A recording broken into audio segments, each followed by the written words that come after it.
But T1 will now allow Cuz to do a hell of a lot of damage because Afreeca are incentivized to build so much armor. Yeah. And so things like the Cannon Barrage and, of course, Cuz's damage in a team fight are going to just do so much work. It's really nice to see the Gangplank coming in on R5.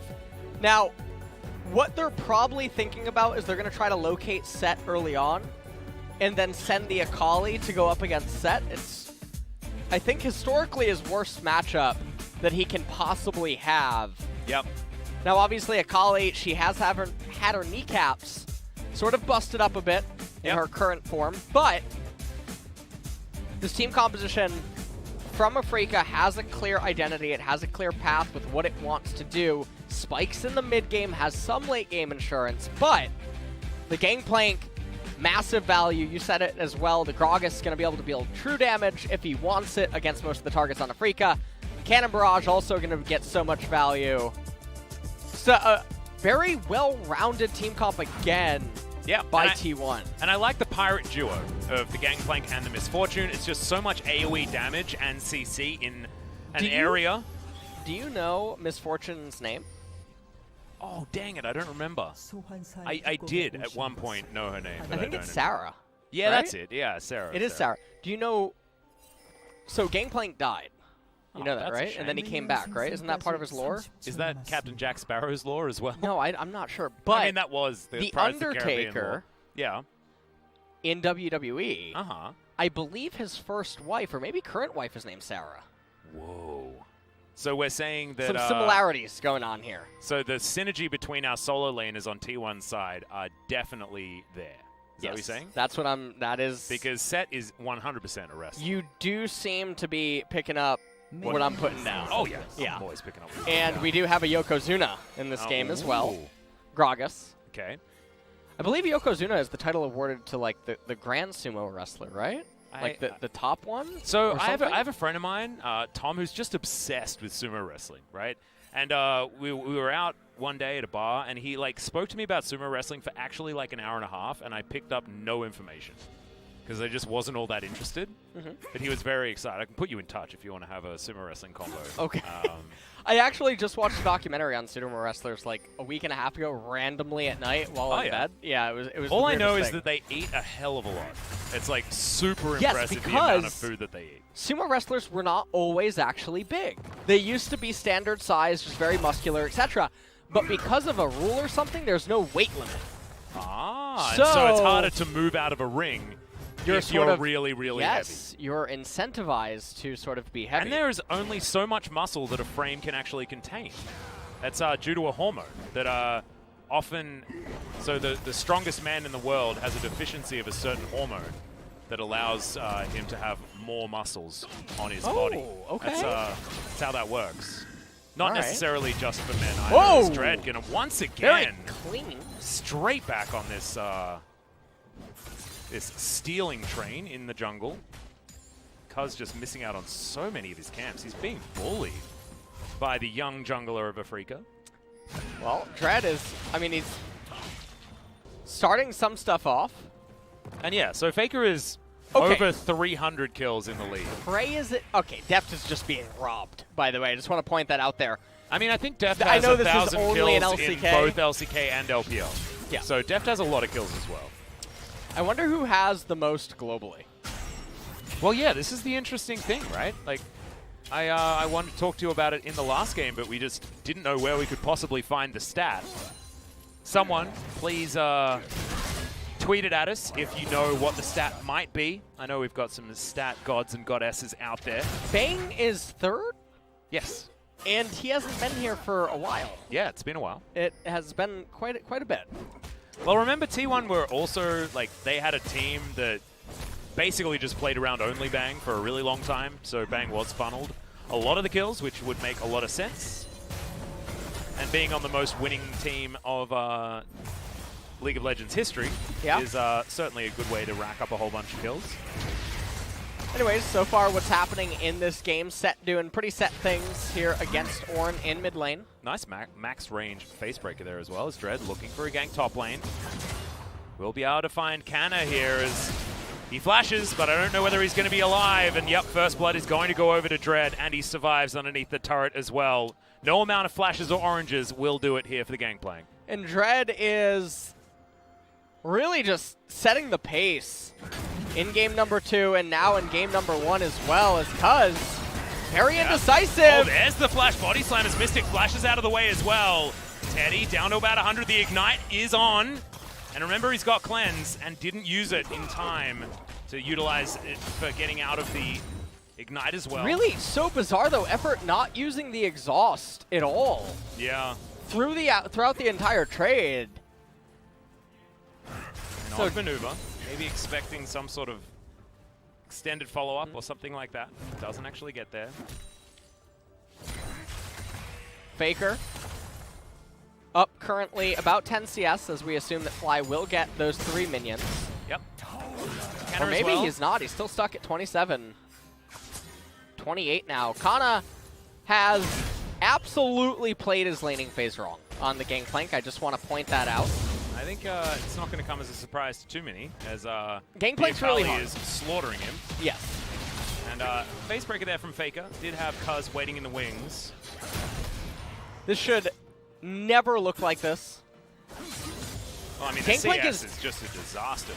One of the champions that he's so hard to really stand out on, but when you really know what you're doing on him, there are certain matchups that are just unplayable. Yeah. For the enemy champion. Akali is one of them, but the way that Kana played wave 1, 2, 3, 4 heavily dictates the pace of the matchup, and just misplay all around by him, and as a byproduct of that, Akali's allowed to be in a state that she shouldn't be. Exhaust never comes down. You can see the indecisiveness by Cuz. Tries to add some value there, but they end up losing out in the trade in bottom, and Afreeca is just sitting pretty with the exception of Faker in mid lane. Dread trying to come in, and he is sinning, man. Yeah, he has 6 camps. Level 4. Cuz is, I think, about to ding level 6 soon. Not able to find nearly enough value on the Lee Sin. The first blood was good, but you need to follow that up by actually killing some of your jungle. As you can see, Fly moving towards his bottom side. The red buff is going to be respawning very soon, as Kana is continuing to struggle a lot here in this lane. He's missing a couple of this CS. Yeah, Cuz is 1 camp away from level 6. Dread just dinged 5 off the Scuttle Crab. Yeah. So, had the Gangplank not died, had he been playing the lane correctly, Akali is never able to even offer gank assistance if Lee were to path top. And this game could just be a complete nightmare for Afreeca right now. But they're getting a lot of aid from the top lane right now, where this Akali, for reasons unknown, is ahead of the Gangplank, who also bought 2 control wards. Well, Effort in trouble here, actually taking a fair bit of damage. Cannon Barrage will come down. Jelly going to get exhausted. This is what they were saving it for, as Teddy grabs the kill. Hail of Arrows, sorry, is going to come down as Mystic will survive for the moment as Dread comes in, tries to lock down that kill. Mystic will pick up credit, and Teddy should go down here as well. There's the last auto, and Dread grabs his second. And Dread really helped turning all of this around. I don't know what Dread had for breakfast, but I want some. It looks like it's really fired him up for this series. Certainly not spending a lot of time farming, but having a great time otherwise. And honestly, if you're Cuz right now, or even a viewer, it might feel like jungle difference, but realistically, the laners are botching things pretty consistently. He said, I'm going.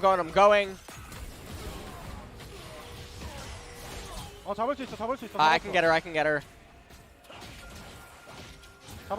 I got her. As you see, Mystic is just farming minions. He knows that Dread has that kill on lockdown. Good to see Faker now 20 CS in the lead, but Kana is approaching 30 CS behind. We've got 5 camp advantage for Cuz. It feels like it doesn't even really matter. Well, okay. Here comes a Ornal, and Dread wants to latch on the back with W. Haymaker comes down, Faker's gonna flash, Ignite comes in. As Fly will have that teleport back very soon. Has himself the unsealed spellbook here, which which is the mid lane on staple. I want to see the replay of that one more time. Because Set with the superplex and flash, potentially able to drag someone in to turret range. But obviously, it is a pretty panicked moment. Yep. Mystic surviving in that last battle as well does mean that he does have about a 2-wave advantage here towards bottom side, as Teddy can't avoid the piercing arrow. But underneath the turret should be absolutely fine. Bilge Water Cutlass done. Getting towards the Blade of the Ruin King is Mystic, wanting that 2-item power spike, much like Teddy does in this game. As Dread's just going to start off this Infernal Drake. We'll see which soul we have for ourselves here this game, as Teddy might be able to blast cone his way in here, as Faker, Cuz, and Teddy are all converging. Dread in the back of the pit is just going to safeguard his way over, and we'll see whether T1 use this as a bit of a leash. Teleport getting to try and get the on in here. Yeah, and exactly right. Cuz is going to be able to take that one away, but there is the Chains of Corruption. Great dredge line to land as well, but the bullet time is gigantic. 2 kills already in an instant from T1, and Faker wants even more. The heal comes down. There's the Haymaker, and Faker doesn't have a lot of regen left available, but the Body Slam will stop Fly from getting any further forward. He doesn't have the Ornhorn available. Kana has his ult this entire time. What? Yep. But he's laning against Keen, and he wants to have that so he doesn't get dove, I guess. Because he's like close to being doubled in his CS. He is. This might actually be the worst Gangplank laning phase that I've seen, even including Worlds, where Gangplank started getting played. So, okay, Gangplank doesn't have his ultimate just yet inside of this replay, although that could be the replay bug. Bullet time comes out, and Dread actually kicking effort to safety. Faker going in on Mystic here, uses the Haymaker. Gangplank ult is up right now. It could be cast, slowing Fly. Yeah. They would have been able to get onto him. They could have slowed both Fly and Mystic, actually. But not going to be able to get anything done here, as Canna will be making extra money, I guess, off the parlay, but it's really not looking good for the Gangplank top lane. 200 gold, 100 going to be the lead for Afreeca, so no worries yet for T1. But if this Akali gets too out of control, we saw just Keen is able to make Teddy a non-factor in this game. And we know that T1 generally relies on Teddy to perform, although they haven't so much this series. It hasn't been a Teddy carry series so far. The fact that the gold score is as close as it is when the Akali is almost doubling the CS of the Gangplank is truly impressive. Yeah. So, every lane doing pretty good for T1. Lee Sin, having sinned a lot early on, finds himself with a level discrepancy. Yep. Against Cuz. And Cuz is building towards his Oblivion Orb next and will be doing a heck of a lot of damage. Yeah. Towards this Afreeca roster. Anyone on this squad is going to be taking so much, as Teddy will take 2 plates. Or 1 plate. Faker gets another one. Haymaker comes down. Fly gets the knock up though, as now they're looking for Cuz. Cuz going to have to flash to get himself out of there, as Faker's going to use his ult to get himself to safety. No flash available, and Faker will go down. Kickback onto Cuz to stop him from getting any follow-up. And T1 lose their man in the mid lane. 0, 1, and 1 now for Faker. Not getting towards the 2002 kills just yet. Still sitting on 2001, a kill odyssey. Well, Cloud Drake coming up in a minute and a half, and we're getting our wishes granted here. Yeah. As this is definitely a bit surprising. But this is the Keen that we've wanted to see for a really long time. The Keen that is just a destroyer of top lanes. He's been having a really good series tonight so far, as the gold score is only 800. Dread is actually summoning the Herald immediately to crash it up into top lane. Now, I don't know, is he going to take the right or the left? Let's take a look. We'll see where Shelly decides to go. Yeah, she's a left mover. Yep. As Canna Wanted to avoid her from actually, wanted to avoid her doing too much damage there, but doesn't pick up her aggro. And that's a whole bunch of plates taken by the already overly accelerated Akali. It doesn't actually get the 4th turret plate. And this was Faker just trying to shove in a wave. He felt comfortable knowing that Cuz was on, I mean, right behind him. But Jelly able to come in there as well, helps out. Combos him to death. Afreeca having so much vision control towards that bottom side is definitely fantastic for them. I don't know what Faker's building. He might be building Black Cleaver, which I think he is. You already know my thoughts on that, but he also picked up a Ruby Crystal. Maybe a Durham's Fist to come in alongside it. Steric's Gauge is often an option, but also Titanic Hydra could be purchased. We'll see. Don't know what he's quite thinking at this particular point in time. Might be wanting to transition into Trinity Force and is going to build a Warmogs or something. Just some options. All right. We shall see what happens. Now, this is fortunately a dragon that T1 can just forego. Yep, they don't They need to worry about don't it. need to get it. It's completely fine. And then Triple Ocean or Triple Mountain would be brilliant Yes. for this T1 squad. But they may want to accelerate the dragons and take them all for themselves so that they can get a Dragon Soul as quickly as possible before too many ornaments make their way onto the rift. Not going to be the case.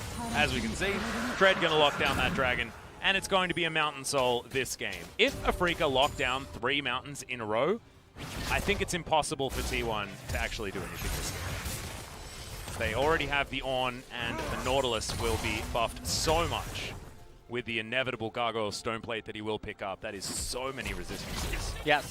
for the Nautilus. And the Ornn needs no introduction on that part.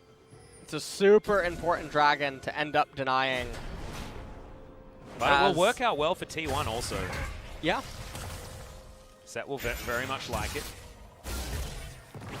So Ornn right now, he has 149 armor. This is before the ornament upgrade is going to end up coming in. God, Keen is just so big this game. Him and Mystic farming out very, very well. Certainly on with the clock at this point in time. Black Cleaver is picked up by Set. So if he fully stacks it on Ornn, he ends up getting 35 pen at this current point in time. Uh-huh. So he reduces 35 of Ornn's armor. So basically a little less than the 2 premier lethality items. Got it. Okay. It's not super great. This Cuz is going to get found in his jungle, and he's just dead. Keen locks down that kill very easily with the first portion of the ultimate. And that was pretty perfect execution. Can't really deny that one. Faker now looking for Keen, as Winter's Bite is going to go wide. Shuriken backflip, pretty good ability. And Mystic's going to be taking down the bottom outer turret. What happened to T1 after game 1? I'm not really sure, especially because they found a very successful Infernal Dragon fight, and they failed to get as much value as they possibly could out of it, but obviously Kana falling apart here. This is not how Gangplank Akali should ever look. Yeah, this makes Akali look like a counter. So if I could just change 2 of the champions' names to put it into perspective, I'll do it right after this replay, as it's looking like Jungle Gap right about now. Whoa. In this game. But that looked like Cuz wasn't allowed to play League of Legends. Imagine that Akali is Garen and Gangplank is Teemo or something, and this is the kind of discrepancy. It's not what should be happening. No, absolutely not. Although, I mean, I've seen Garen's beat Teemos before. It's possible. Yeah. It is possible. Sometimes you're just better. It's Canna. He's not at this point in time.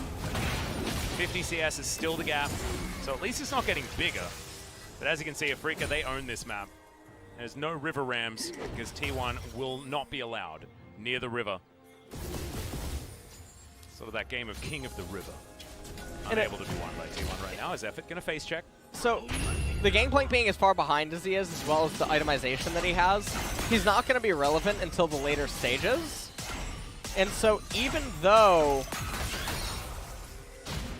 this is a team composition that does have a lot of scaling inside it, and Gragas is able to deal near true damage to some of the targets on the side of Afreeca, things are just really looking so rough. Yeah, and also Cuz hasn't been able to get the early game that's allowed him to really flex his muscles on his famous Gragas pick. Remember, this is a guy that sort of surpassed Score as our best Gragas player in the LcK last year. He was so impressive. Has had some brilliant games. Picked up player of the game this year on the pickup as well. But this is not demonstrating that. Something went wrong in the T1 camp, and they haven't been able to recover so far. As Teddy will be able to take this red buff. They need a reset. They need to figure themselves out. As Afreeca have found their stride, feel like finally the double kid buff is locked down. For Mystic, he's had a great series so far. Game 2 especially, but even in Game 1, he was out laning Teddy in effort pretty consistently. Yes. Not that it really mattered, as the rest of T1 played so extraordinarily well, and they navigated the late game very effectively. Just hasn't been able to be replicated here today. As Effort not even allowed to clear out vision in his own jungle, and this blue buff will be secured by Afreeca very easily. And it's really looking like this Mountain Dragon is going to go the way of Afreeca. And if that happens, it's really just starting to spell the beginning of the end. Sakali up 2 levels on the Gangplank. Not sure how many grass procs Kana has. He may not have been able to hit her too many times. As you may imagine, as Fly not going to be able to find the boulder there onto Effort. They haven't started the Mountain Drake yet, but it has just spawned. This is looking so dicey. I know it's only 2,000 gold, so it is relatively close still, but Dread has been caught out of position. Great explosive cast, but Dread flashes to safety. Faker still looking for more, though, as Fly has been separated from the rest of the team. Keen was looking for a back timing, trying to get those home guards to get into this fight. Not going to be doing it just yet. And it looks like what Keen wants to do right now is lock up the Gangplank from being able to join her. He wants to guarantee that there's a crashed wave so that when Keen goes over... Oh, no, actually... Well, I mean... Gonna let... Canna will never be able to stop Keen from teleporting anywhere, so it doesn't actually matter too much. The wave is now pushing back into Afreeca, so if they win this team fight, the top lane is going to be so beneficial for them. As Gangplank, you can see, is running over. Morella Namicon picked up by Keen as well. There's the on-horn. Teleport available, but Fly's going to go down very low. There's the bullet time. Flash is going to get them out of there as Faker has already died. Keen launched his way into the backline, but now getting out of this into the stopwatch now as well as Effort gets on over, but there's the perfect execution, and Keen gets himself out of there. Dread should be able to lock down this first Mountain Drake as well, but Teddy gets one. Can he get another? Looks like he will. Yes, double kill for the Misfortune. Finally, Teddy turning up to this series. They're unable to grab the Mountain Drake away from Afreeca, which is going to be so good for them. But Teddy looking alive is certainly a good thing here for T1. And now they're going to look to raise the... No, they're not. They're actually just going to back off. They're going to value the tempo more than just getting that 500 gold. And honestly, it's a pretty good decision. 500 gold not going to win them the game here. As Faker, he gets pulverized. He does, but does do a lot of damage to Afreeca. Yep. Keen eventually gets over the walls, over the wall, uses the flash and perfect execution, ends up getting away. As Mystic, he is on the wrong side. Gets body slammed by Cuz. Effort and Teddy help in bringing him down, and so couple of kills go the way of T1. The gold score is really close, but it is a Ornn with a Mountain Drake. And also, other champions are going to start building resistances. You're going to have an Akali building Zanya's Hourglass. Yep. You have a Varus that is getting naturally tankier. Varus is going to have Might of the Ruined King soon, probably via Fly. We'll see, actually, if Obsidian Cleaver is gifted over first. I like Blade of the Repaired King. But the Ruined King is the title. No, so if it's ruined, if no, it gets the Blade's upgraded, not ruined. The King is ruined. Yeah, but you understand what I mean. No, I don't. There's no comma. There isn't? Oh, God. Disaster. There's a Kana, though. Almost like watching Mystic miss that cannon creep. Sorry, watching Teddy miss that cannon creep. Not good news Teddy's got a gigantic gold bounty, though. This is his game to win for T1 if they're going to do it. The gold within 1,000 at this point. Tanner is trying to scale. He has the more of Malmortius now completed. As you just like using the correct ornament names. What? And I like playing with the ornament names. I always like to try to say everything correctly. Yeah, I know you do. You know, I really stress that. That's what you're known for. Definitely champion names being king among those. Especially. T1 might find themselves a gold lead here as this tower does go down. Not close to it though. As you can see, Canna moving towards red buff. Fly looking to clear out some control ward vision as Baron spawned about 4.5 minutes ago, and Cuz has completed the Forbidden Book. What tales it tells are yet to be found out. Because it's looking a little bit rough. As Afreeca, they have the Ornn. So easy to know who scales better these days. So you look at a comp and you're like, does it have Ornn? Oh yeah, it does. Okay, there we go. Scales better. Nailed it. It's pretty good, isn't it? How many Drakes do they have? Oh, they got 2 Drakes. The opponent has 1. One of them's a Mountain Drake. Oh, cool. Looks like they scale better. It used to be a little bit difficult. Dead Man's Plate. Picked up, by the way, on Faker. Maul of Malmortius also picked up by Kana. He's had that for a little while. Yep. Teddy has his QSS done, so double cleanse now available for the Misfortune. Likelihood of extended DPS going to be much higher here. Certainly good news. You're right, that Might of the Ruined King is going to be very close. Obsidian Cleaver, very close. The Zhonya's upgrade going to be very close as well. Zhonya's Paradox. Yeah, I know. How does Paradox necessarily mean better than an Hourglass? Because a Paradox is actually just because maybe it means confusing. That it never ends or starts. Whoa. Okay. Thanks, Alice. I mean, that is what a Paradox is, I guess. Paradox is like a contradiction. And right? Luden's Pulse. Yeah, Luden's Pulse is so fine. There's the Echo, and then there's the Pulse. And the Iceborne Gauntlet is actually so it Frozen sounds Fist, like he's getting closer. So maybe there's another upgrade that can come out later. Whoa. Just called Luden. Okay, just called Luden. Who was probably also one of the summoners that had a name. Oh, that might be true, yeah. Sorry, had an item named after him. Didn't have a name. You can't have a name named after someone. That doesn't really make sense. That's a bit of a paradox setting. What do you you can have a name named after someone. That's what people do. Well, that's what a junior is. No, you can have a person named after something, but you can't have a name named after something. It doesn't quite work. That's a paradox? Because something has a name, right? The name represents a thing. My brain's actually breaking. So T1 have started off the Mountain Drake. Let's go back to the gosh darn video game, please. There's Afreeca. I need a break. Can I have a couple of weeks?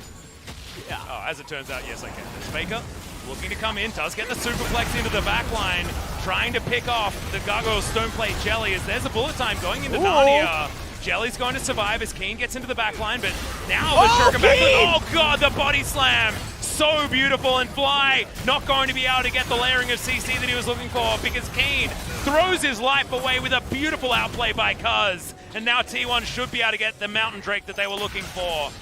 This could be the moment that T1 turn it all around. And at this point, Cuz literally just saved the game right yeah, there. That was so sexy. And was that a 1,000 gold shutdown? Oh, might have on been. a Kali? And did it go over to Teddy? I think I saw the number 1,000. Well, I mean, Teddy now has a 700 gold bounty, so he's a big boy. As Jelly gets himself the aftershock, but look at this. T1 will take down the turret as well. What a huge swing in power level here as T1 go up about 2,000 gold. But remember, the ornaments are starting to stack up as we look at this fight yet again. Well, let's take a look at this one. Keen on the right-hand side. Watch, Cuz. Passing. Oh, no, you don't. Yep. And then block. Okay, it was 500. Yeah, 500. That's not 1,000. Yeah, but that's still a massive number going over to Misfortune. Fly immediately falls after that one. And Mountain Drake, that is a very big stabilizing part of this game now for T1. They do have champions that build resistances, so it's not like it's all for naught. Oh no, this is fantastic. And you can have Hourglass coming in for Cuz relatively soon. Looks like he wants to get himself a Death Cap as his next item. So this Gragas is going to be doing a hell of a lot of damage. And in a game where he's the only source of magic damage, his opponent isn't incentivized to build magic resist. And we've seen much like the Karthus tactic. Yes. You know? It's very difficult for the enemy team to want to build any sort of MR. And you can see that I think Fly is actually building it anyway. I think he wants to go Abyssal Mask, and that'll help out Varus himself and Akali, as well as Nautilus. Yeah, Varus does do mixed damage, of course. As, yep, everyone able to do at least a little bit of magic damage, apart from the Lee Sin. That really sounds like the Varus auto attack sound. Yeah, what was the Varus auto attack sound? What does it sound like? I don't know. I have it on the tip of my tongue. Okay. Sounds a little bit sometimes like a Teemo dart. It's a little bit scary. It does sound like it sounds like a blow dart, but I don't know what specific name. Well, Ken has spent a couple of his doubloons so far. Only has one more upgrade to go. As once he gets all 3 of those upgrades, he's allowed to go to the ship. Oh. Yeah, that's what gets you into the ship. And where does his ship take him? Well, we'll have to find out. Canada? Canada or NA? Which one? You might, yeah. Either of those options depends how. Maybe his name is actually. Maybe it just means Tyler 1, Canada. Well, I mean, he can.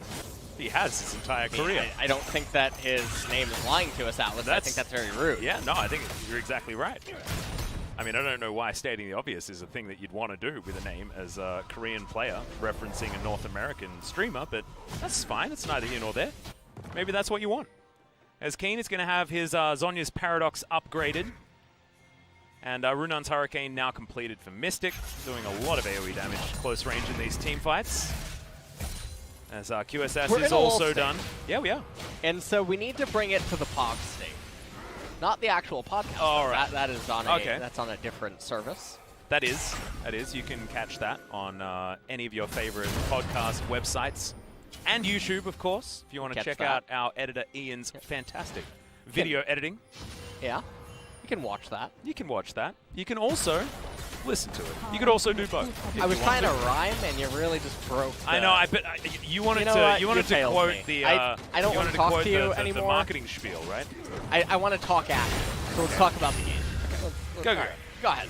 We got to teleport. No, maybe it's my turn to go. As Faker looking for the backline here, finds Fly. See whether the Superflex does come in, as he does put down and onto Fly, but Bellow's Breath is going to keep him in position. He dies before Randall can be utilized, as Faker with a massive face breaker, but he is going to be taken down. Bullet Time doesn't really get the joy that Teddy was looking for, and now Keen able to dart around the backline. Shuriken backflip as he doesn't follow, as Effort takes a lot of damage. And now, with the man advantage, Afreeca looking to try and do something with it around this Baron Pit.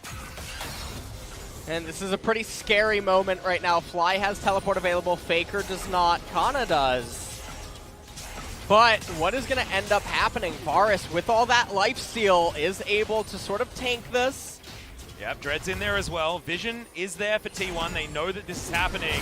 As there's the Dredge line. It lands onto Cuz, but he just takes down the Gragas. Keen now into his Shroud as Dread taking a lot of damage. The kick back onto Teddy. Piercing Arrow is going to lock him down. And then all of that Varus damage will come in to secure the Braum as well. Only Cuz is left standing as the teleports are now flying through. And the Baron should go to Afreeca. And you see the teleport, and it doesn't look like there's any pings from Afreeca that are acknowledging this. Yeah, looks like the Baron is going to be traded for most likely this Mountain Drake that has just spawned. And you know what? This isn't that bad of a trade. And the reason that I say that it's not that bad of a trade, Faker's getting to mid lane. He's going to clear out the minion wave. Gragas and Gangplank can go to bot lane, clear out that wave as well. There's not a top lane present. So the Baron... They can deny Baron timing. Yes, yeah. It's attacking Baron indirectly. We take a look at this replay here. Faker with the Superflex doesn't land the Facebreaker in an ideal way. They end up bringing down Fly, but once Keen joins the fray, things just start getting very ugly, very quick. As this is about misfortune and your two men right here. Yep. Trying to protect her. The bodyguard's not quite keeping the princess safe at this point in time as that flash, I don't know whether Jelly meant to land it like that, as the body slam and the dredge line both affected both of them. But Mystic able to do all of that consistent damage, and the finish-up kill is going to be there for Keen. Surprisingly, his first kill of the game as the outer turret in the mid lane is going to be taken. And now T1 trying to defend. Minute and a half only on the Baron, and honestly, Misfortune with the bullet time, plus Zed.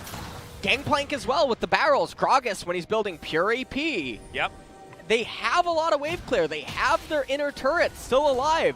T1 should be able to bring this to Soul Point, and if they get it.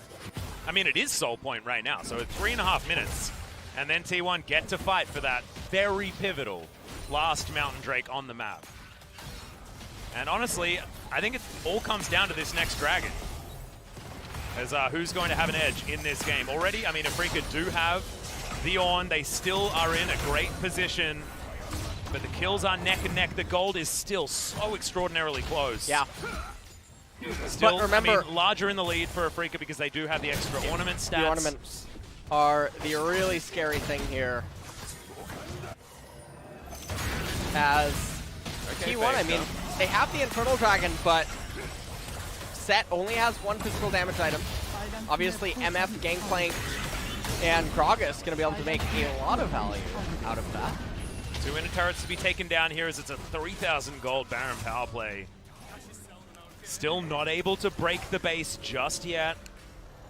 Faker looking for a back timing, does take down this cannon creep. This is why I was saying I really like T1's decision to just go over to the mountain and prioritize that. So if you're looking at it from Afreeca's perspective, what was actually more important, the Baron or the mountain? The mountain. Yeah, probably. What should have been the higher priority.